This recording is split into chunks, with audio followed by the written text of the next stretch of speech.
welcome everybody to the Be Fearless Hour. Today we have best-selling author Andrew Kaplan. Welcome, Andrew. Hi, thank you so much for having me. I'm so pumped to be here, and I love live conversations. You never know what's going to happen in the moment, so it's an even extra bit of excitement, and I really appreciate you having me. I'm excited to be here today. Thank you. I'm so excited about having you here today because I read your book and I think it was amazing. And you also share with us in your book your story, and I was like, people needs to hear your story. So, Andrew, who was Andrew Kaplan when he was a child? Did you ever foresee yourself being where you are today? Yeah, it's so interesting because I'm nothing like I thought I would be as an adult when I was a kid. I always, not to say that I am or am not average. I'm not even putting labels, but when I was a kid, I always viewed myself as just like in the middle. I never viewed myself as like behind in the pack, but I also never viewed myself as like ahead of the curve. And I was like that kid who, if I tried, I can get an A. If I tried a little less, I can get an A minus, but usually I was just content with a B plus because it was like where my mindset was at. And it was funny because like for a while that kind of just like informed my life experience. I was just like, not super popular, but I went to all the parties, and like I was always just like even keel in the middle. And I was never the type of person who was going to start a YouTube channel or was going to put himself out there with a book or anything like that. And I guess it just evolved to the point where, this is 20 years ago where I started going down the road of personal development and learning about things like the law of attraction, and really just learning to take on or invite a different mindset and a different paradigm. So I'm more comfortable being out there now, but as a kid, like I never would have thought I would have made that direction. As you went through your development, who was your biggest influence and your inspiration? Yeah. So like when I was a kid, I didn't think I would be, but I know I wanted to be a comic book artist. And like, I just wanted to draw for a living. And my hero was someone named Todd McFarlane, which some people recognize his name and some people don't. He, in 1992, I mean, I was an older kid at that point. But he launched a new comic book company to compete with Marvel and DC. And he became like this self-made millionaire. So I was able to I was inspired by this guy who could be an artist and do his craft, but at the same time was a true bona fide success. And he was true like a multi-millionaire and all these things. He was my inspiration. I thought like some way, shape, or form, I want to make a lot of money doing what I love, which I guess a lot of kids end up going that route. But it was this artist / entrepreneur who inspired me a lot. Oh wow, that's amazing. Like honestly, this is the first, and I love comics, but like DC, the regular DC, Marvel, all that. But I never heard about that comic book or character. What's the name again? Yeah, well, the name is Spawn. And like Spawn. he had a movie back in 1997, and it was basically like the biggest independent comic book of all time. It sold, I think, 1.7 million copies Oh when it wow. first launched. He was a huge, basically he was the biggest. He was like the Michael Jordan of comic books in the early 90s. Like he was the standard. He was the name that brought in the money, and he worked at Marvel and he worked at DC, so he had that history. And people would later figure out he wasn't just an artist. Not that anyone is just an artist, but really his greatest gifts were his entrepreneurial spirit, his business mindset, his ability to look at things in a completely different direction than most people aren't either able or more likely willing to do. And that really inspired me all the time, just to watch him make moves and to almost predict this weird, wacky direction he's going to go in when most people don't see it if they haven't been studying the way he goes. Like he started a toy company, and he bought this home run baseball by Mark McGwire when McGwire set a home run record in 1998. And everyone's like thinking he's this crazy collector, but he used that baseball to leverage press and relationships with baseball executives so he could make toys for Major League Baseball.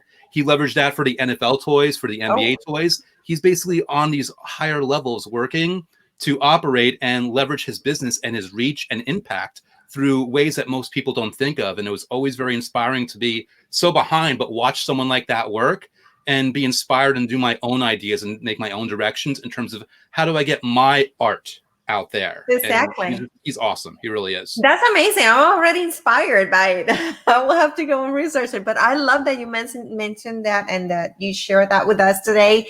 And then what happened during that period of time? What you did Yeah. as Well, you grew up?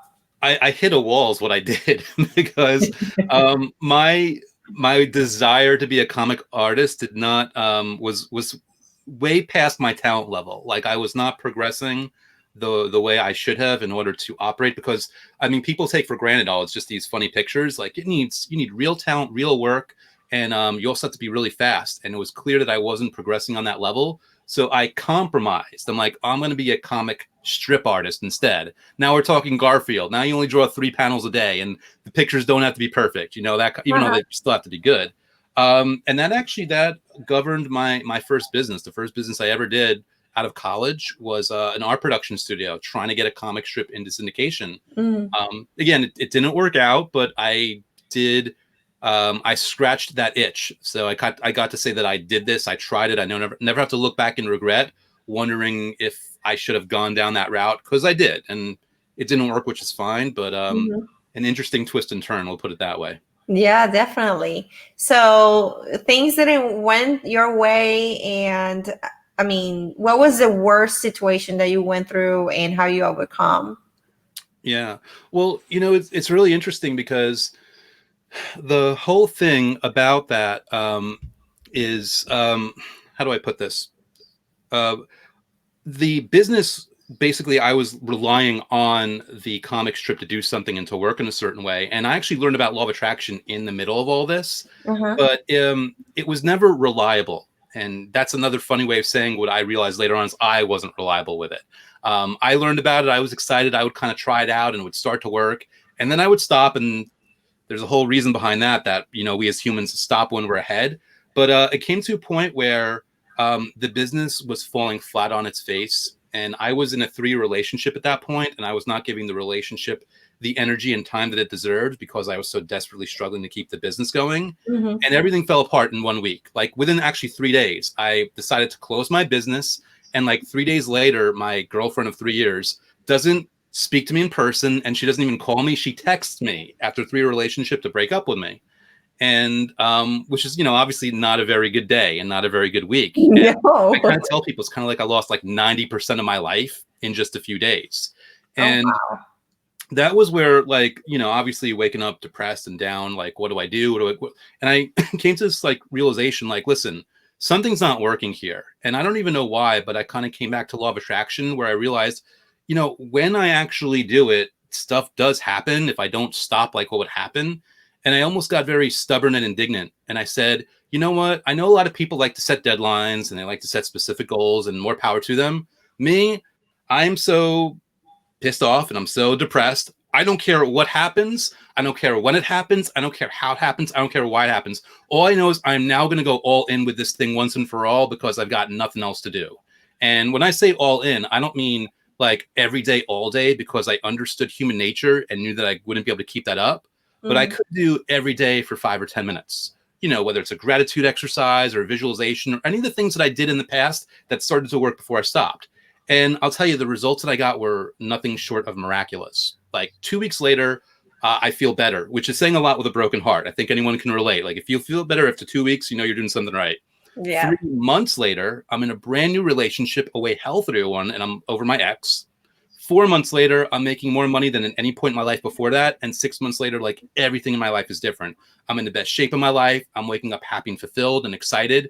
And like I realized, oh my God, this stuff works when you actually work it. And it wasn't even like that was back in 2008. And I didn't write this book until 2019. So it was a while before I decided to share what I did and what I used, because even back then, even though I understood it, I couldn't articulate it in a way that that people, when they read it, they can actually see and learn and utilize it and leverage it. And it wasn't until I made that bold decision to finally take on such a bold topic with a bold title and a bold promise. I'm like, listen, I think I'm finally at the point. I've done a lot of twists and turns, successes and failures. I understand why I fail when I fail, how I succeed, why I understand the mechanics, not of just like the law of attraction, but of my own human psyche and my own flaws. And now I know how to get around my own tricks. And that's when I made a decision like, okay, let me write this book and hopefully give people a paradigm shift that I didn't have that I wanted 15 years ago. Awesome. That's amazing. So tell me, how was that writing process, and how you get to I mean, like, internalize and externalize the idea of writing a book and becoming an author? How that happened? Yeah, well, so for me, I'm a major rule breaker in that regard. I didn't write this the way most people would write a book. In fact, like I've written before, like I've done sales copywriting and I've written other stuff. So it wasn't like the first thing that I ever wrote. But it was a situation where, like, in one sense, you could say it took me 9.5 weeks to write it, because it did take me 9.5 weeks to write it. But in another sense, you could say it took 16 years to write it, because again, I spent 16 years learning and experiencing and understanding in new ways. And I spent about a month just putting down like notes on a bunch of Google Docs, like all over the place. And then I didn't even like write the book. I edited the book. Like I spit out a whole like mess that would not be fit to print, but just because it's in sequence right, and it's not clear, it's not concise, it's not easy. I just massaged these random thoughts into a cohesive order of things, because, you know, no offense to, I think anyone has the right to write a book whether like however they want, whyever they want. Some people want to write a book just so they can look smart. More power to them. Some people want to have be on the New York Times bestseller list.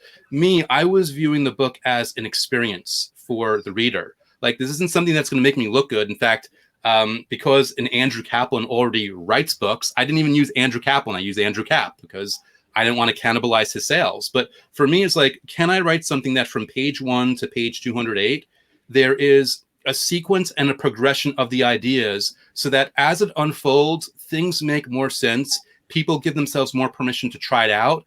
And it literally like is a life experience, because the book is meant to not even to teach you, but to nudge you in a direction where the learning will come from your life experience of using the methods and using the techniques. Because that's the only way that we learn, in my opinion. It's from your life experience. Even if you think you're learning from a mentor or a teacher or a book, they're good facilitators, they're good catalysts. But the real learning, in my opinion, comes when you are implementing yourself and seeing the feedback from the universe. That is so right. And you are so on point, because I do believe that the same, like, you can guide people and like be a mentor and a coach for them, but at the same time, they're not going to learn through our experience, going to learn through them.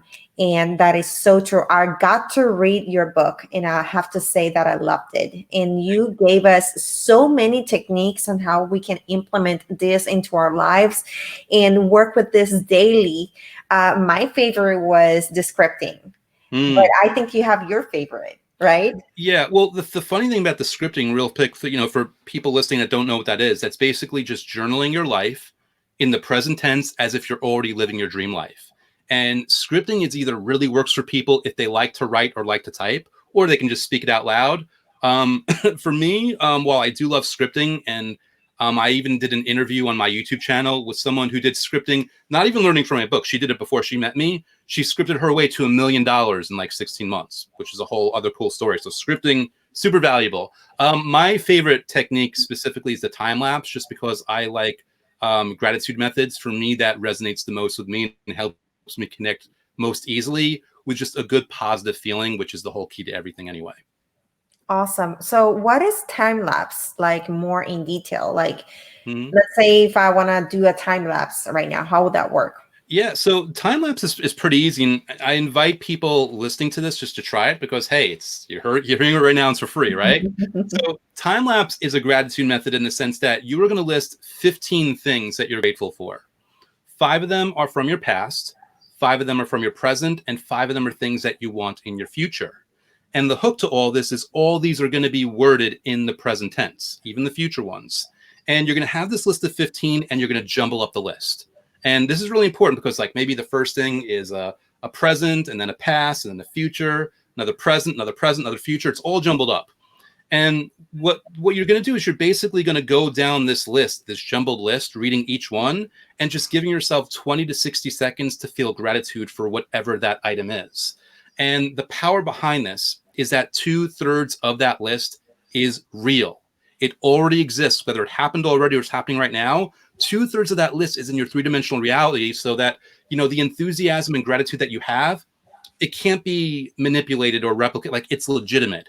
And because we as humans don't downshift very easily, when you're reading the future items on that list, the same gratitude and enthusiasm carries over into those as well. So if you're a believer in the law of attraction and you believe in the universe and energy and things like that, it's basically another way of saying that you're taking your vibration for all these current things and using that same amplified vibration to invite the future things in as well.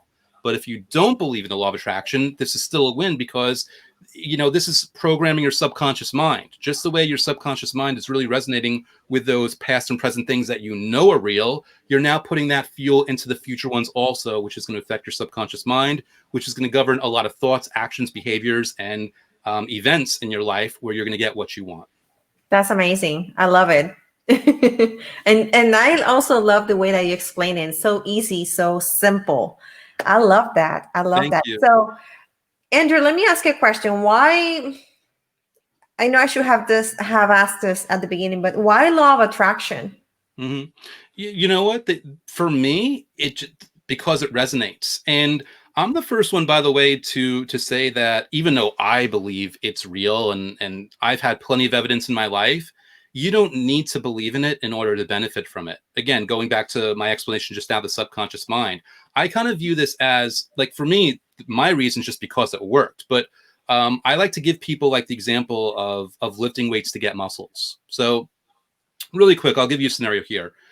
There's two reasons why. I'll give you two possible explanations why when you lift weights, you get muscles, even though it's oversimplified. Mm-hmm. Explanation number one is you lift weights and you go to sleep at night, and the muscle fairy comes and gives you muscles. Poof, like magic. Explanation number two is that when you're lifting weights, you're putting so much stress on your body that your muscles are literally tearing in minor parts. And what your body does is responds in healing by filling in those gaps with more muscle fiber. It's just a healing process. Now, most people, even though that's a butchered explanation, most people will probably say, well, that's the reason, Andrew. That's why you lift weights and you get muscles. But my answer is it actually doesn't matter. What matters is you lift weights and you get muscles. You put in X, you get Y. And by that same token, whether or not you believe in the law of attraction or not, if you engage in easy gratitude or visualization or scripting exercises for just 5 minutes a day, for even just 30 days, by hook or by crook, even if you don't want to credit the universe, even if it's not really the universe, some result will happen. Just like it doesn't matter whether it's the muscle fairy or your body's healing, you lift weights, you get muscles. That's why, for me, the law of attraction really resonates, is because it works whether you believe in it or not. That's awesome. Thank you. Now, let me ask you a question. Do you foresee, like, keep writing books about law of attraction, or do you have anything else in mind? Well, it's so funny. I mean, I kind of painted myself into a corner by saying it's the last one you'll ever need to read, right? So if I were ever to write a book themed around this, it would have to be something, it would only be for, at least from where I stand right now. I mean, who knows if my mind will change, but it could only be for variety, because really, I do believe this is the last book you'll ever need, whether or not you choose to read more or not. What I do to supplement this is, like, I have like a 90-day program. I kind of view this as like the ultimate law of attraction workout. And you can do it on your own, by the way. But I do have a 90-day program if you want videos of a personal trainer walking you through the workouts. And of course, I've got my YouTube content where, like, if I come up with methods or I learn new methods, rather than try to stuff it into new versions of the book, I just give it for free on my YouTube channel. So the new stuff coming down the pike for me is really just more content that doesn't have to do with the book specifically. But you never know if I'll be inspired to write something else that, if anything, would complement the book and not replace it in any way, shape, or form. Have you considered just, like, writing maybe about something that is not law of attraction related, or will you I have, like, so to be honest, for me, because for me, book writing, believe it or not, is it's a stressful process, because I have the moment of inspiration where it's just a download and I spit it out, and that's the easy part. But then, because I really care about the experience of the reader so much, I end up driving myself crazy going through it like 10 times over and over and over, refining and tweaking and things like that. So for me, if I write something new, whether it's law of attraction or something else, I have to be really inspired to do it, because I know that I'm not just, like, committing to a 1 week process. I'm like committing to a 1-year process where I'll drive myself crazy for like 9 to 12 weeks writing it, and then I'll be refining it. Then I'll find typos. Then I'll have to like re-upload to Amazon. So it's a real, not to sound negative, it's a process because I care so much about it. So the only way a new book would come for me is if I'm super inspired and there's something that I think really needs to be said in some way, shape, or form. I'm sure that you will be. I don't know. I say like I'm I would like like to see more of Andrew Kap. now I'll get like the itch. Sure, I want to read more. I want to read more. I really love your book. Thank you. Yes, yes. Now that you mentioned that writing process, what was the most? I know you said that you find yourself, I think that you're a perfectionist because you say you find yourself like going back and forth and tweaking and editing and reading again and again, which is awesome. But what was the best part of writing and the worst part of writing? Right. Well, you nailed the worst part. And by the way, I don't say perfectionist as a badge of honor. I think it's something that we could all learn to do a little bit less. So that was definitely like the worst part because I did intensely go over every minute detail. Like I cared about the way the paperback, like I designed the whole layout myself. I didn't hire it out to do it. I did the cover myself. So I obsessed over every little detail in that regard. The best part of the process, well, there's two parts, and one of them is cheating because one of them is the feedback that I'm getting afterwards to know that it was worth it. Even though that's not part of the writing process, to me, that's certainly part of the creative process to get feedback from people and know that impacts are being made. But in the moment, the most rewarding part of it was to go through a chapter and after doing the obsession, read through it and feel like it really landed. To be like, wow, like those 5 to 10 pages of this chapter, that's what I wanted to say. And I think whether you're an artist who like, you know, you become a photographer because you can't draw, like we all have these creative frustrations. I think when we hit that sweet spot, like you feel like you wrote the song that said that you wanted what you want to say, you wrote the guitar progression, you painted the photo, or you wrote the book. When you feel like you actually, what was in your head made it onto the page, that for me was very fulfilling in those moments that it was happening. And for me, pretty much every chapter except 1 or 2, I really walked away feeling like I accomplished that for myself. Okay. That's awesome. So let me ask you a question. What would you say to the people that is watching this live right now and they're, you know, going through difficult situations and they're looking for something, some method, some way to succeed? What would you tell them? Right. So I think sometimes when we are going through something, someone tries to be helpful and they'll say things like, you know, just believe in yourself or just look on the bright side of things or something like positive encouragement. And I don't think there's anything wrong with that advice, but I do think that there are times when people are in the moment, they're in pain, they're in frustration, they're in impatience. It's tough for them to hear that. So even though that's very valid advice, what I would say to somebody is this isn't about, you know, this isn't about forcing the universe to bend to your will, but it is about strategy. I'm a huge strategy guy. For me, what this book about is how can you strategically find something that you can enjoy for just 5 minutes a day so that it's a choice rather than a chore. So it's something that you get to do rather than something you have to do. In other words, for someone out there who's in some kind of pain or frustration or bad situation, I don't want to say just look on the bright side of things. I would say find a way to strategically look on the bright side of things, knowing that that will hopefully alter your mindset. It'll alter your energy. It'll alter all the things seen and unseen that will invite more good things for you. For me, it's a game of chess with the energies seen and unseen that some you can control, some you can't. So why not just put yourself out there in a way that's most strategically going to invite more good things for yourself, which can be any gratitude method or anything else. Yeah, I love that you said a strategy because that's something that I have learned through my life. I retired this past year from the military, so with that said, you know, I learned a lot about being strategic, but a lot of people don't apply that into their life, and it's so important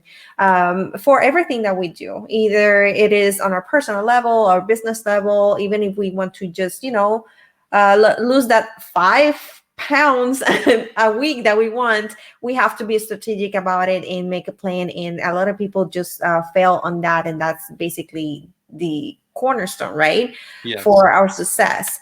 Anything else that you want to tell the audience? Like, Well, yeah, first of all, just because it came up, respect to you for your service. So congratulations on your retirement.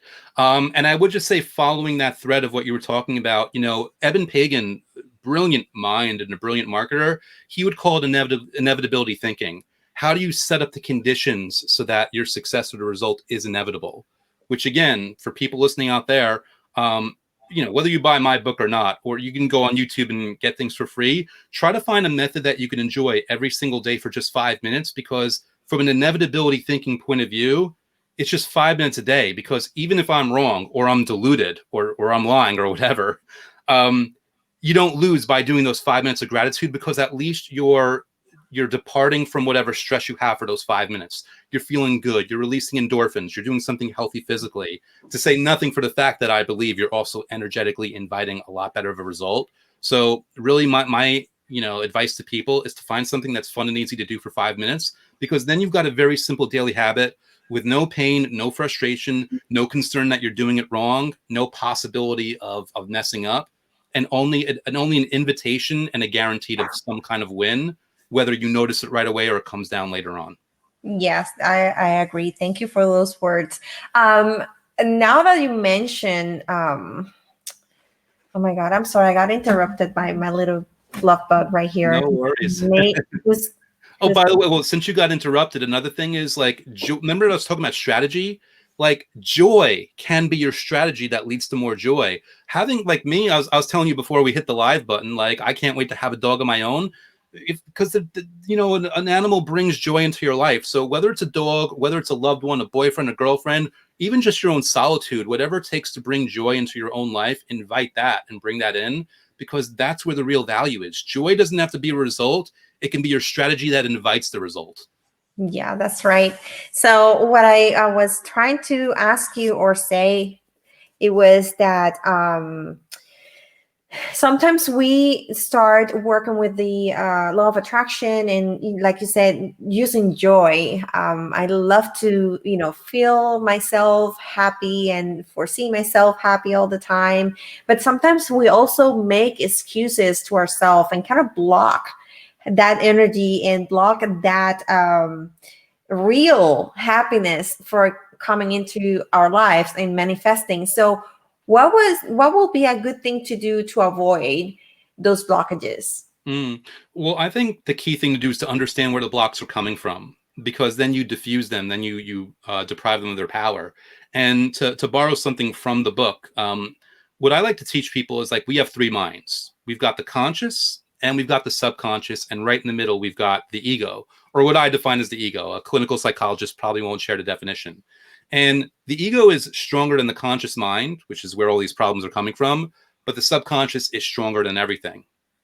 And the thing about that ego is, your ego's job, it only has one thing, that it's one purpose, and that's to keep you alive. So anyone listening out there, whatever's going on right now, whatever money problems you're having, whatever relationship problems, whatever frustrations, career problems, even health problems, all your ego knows right now is that in this moment you are alive. And the last thing that it wants to do is risk a change in the status quo, because that's not a guarantee of your survival anymore.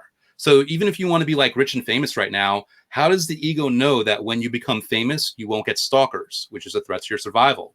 How does the ego know that when you get a lot of money, you won't have family coming out of the woodwork to try to take that money from you? Again, a threat to your survival. So when we talk ourselves out of doing something for 5 minutes a day, or we tell ourselves, oh, I'm not doing this right, or we suffer from perfectionism or something else, that's really our ego in its own fun way. And by the way, the ego doesn't hate you. Your ego loves you. It thinks it's looking out for you. But this is your ego's way of keeping you stuck in place, because it does not want to risk what might happen when you make that next quantum leap. And again, the ego only cares about your survival, which means it doesn't care about your comfort. It doesn't care about your happiness. It doesn't care about your fulfillment. It doesn't care about your satisfaction. So the key to all this, I think, is the understanding that it's coming from a loving place, recognizing that, and then again, strategically doing things consciously that are easy, that your ego can't talk you out of, which will bypass the ego to the subconscious mind. Again, gratitude, scripting, visualization. These are things that you try which one you like, you enjoy doing them, you have fun with them, and that sends the message to the subconscious and the universe, bypassing the ego. And here's the really cool part. when you become a #1 best-selling author in multiple categories on Amazon, or you hit 1,000 5-star reviews, and thank you, by the way, for your 5-star review. Now your ego has that new identity. Your ego looks around like, oh, Andrew's still alive. Now I have to protect Andrew, the #1 best-selling author. Now I have to protect Andrew, the huge Amazon 5-star review getter. So now it's going to fight to protect your new level of height and not let you go back down. So there's advantages to this also, but the key is just understanding that your ego is really powerful. Do things that will bypass it to invite a better future.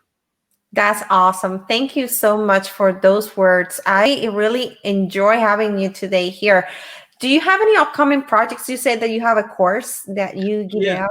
Well, the course, it's called Gravity of the Cosmos, and it's because the understanding that cosmos is another word for universe, but it implies a more orderly universe. So it's almost like the goal of Gravity of the Cosmos is to do this for 90 straight days in a way that you're just inviting through the gravity of the universe, all these good things through a simple repetition day after day after day after day of all these different methods. So when people buy my book, one of the links I give them for free bonuses, I give them free days to Gravity of the Cosmos, because I don't want anyone to buy it without actually trying it. That way they know exactly what they're getting into. But other than that, I mean, I just launched a 30-day gratitude thing at the beginning of the year, but I won't offer that again until next year. It's going to be my new annual thing. It's called Escape Velocity. So for me right now, what I've got going on is interacting with awesome people like you and growing the YouTube channel and putting more content there to serve more people. Awesome. Let me see. This is your YouTube channel, right? Yes. Awesome. So if anybody that wants to follow Andrew, this is his YouTube channel, Andrew Kap. Go subscribe there now. And you also have a website, right? Yeah, well, the website's lastlawofattractionbook.com. And what that does is just auto forwards to the Amazon listing. So people, whether they want Kindle or paperback or even audiobook, for some reason, people like really, when I put out the audiobook, I never realized how many people would be receptive to an audiobook, which shows my lack of awareness of the marketplace. Thing on audio, awesome. So yeah, any kind of format, you go there, that'll auto forward you to the Amazon listing. I'm sorry, I think you got frozen for a quick second there, and you were saying that you were not aware of. Yeah, no, I was not aware of that the market would respond so well to audiobooks, which just shows my lack of awareness of the marketplace. But I'm not going to complain one bit. And yeah, that link will just take you to the Amazon listing if people want to check out any of the formats. So they've got that if they want to pull out their wallets, or if they want free content, they've got the YouTube link, so they could win either way. Awesome. Well, I keep calling you Matthew for something. I've got a similar face to a Matthew that you know, right? Well, maybe I don't know. Maybe you can call your dog Matthew. Maybe that's gonna be his name, Matthew. I'm gonna remember that when I get my dog. That'll be the first pick. Awesome. So I want to thank you so much for being with us today. I loved your book. I cannot stop telling you and telling everybody about this book. It's really good. A lot of techniques to practice and law of attraction. And like you said, even if you don't believe on it, you can also, train your subconscious, right? So I found it very educational and helpful to, just achieve whatever we want to achieve into our life, especially, bringing that joy and happiness that we all looking for. I thank you and I wish you the best. You are super amazing. I loved having you here today. And for everybody watching, don't forget, next week we have Sara Solecki here with us at the Be Fearless Hour. So until then, stay safe and have an amazing day.